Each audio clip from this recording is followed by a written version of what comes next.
Well, it'd be really nice if he did us the courtesy of sending through what he wants to change. My view is always that keep an open mind about things and see whether or not there are any unintended consequences.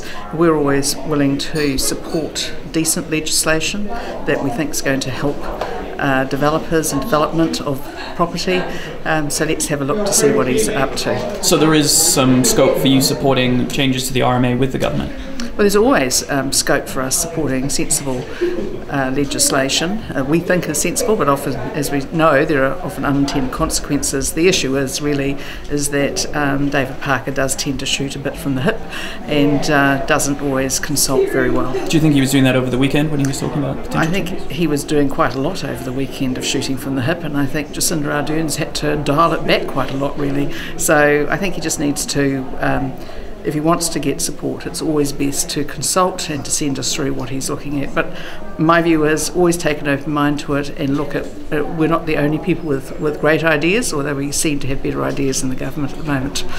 And one of the things that the government struggled with when it was getting through the RMA changes was it couldn't get support from its coalition partners. Now it looks like a little bit more likely. So do you think that there's more of a concern for you guys that they're going to be able to pass changes to that legislation without your involvement or with your opposition? Well, I think the difference is that the Labour Party in opposition actually just opposed almost everything that National put forward, particularly for some ministers, and took a very, I thought, mean-spirited view about a lot of legislation.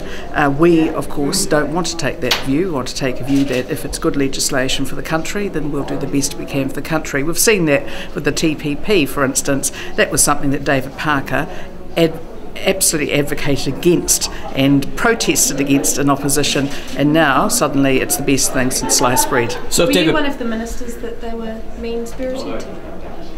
I don't know. I've never really taken much notice of them.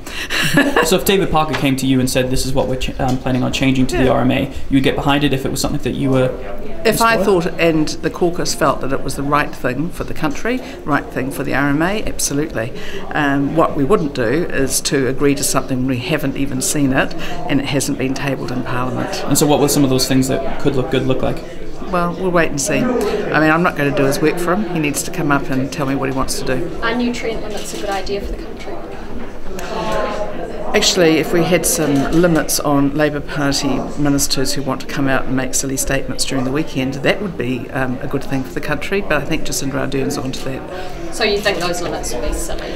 Well, I think that it is not an area that I need to, it's not part of my brief, but I am very concerned that David Parker does have an ability to make off-the-cuff comments, shooting from the hip, and then going after and attacking farmers as he has done.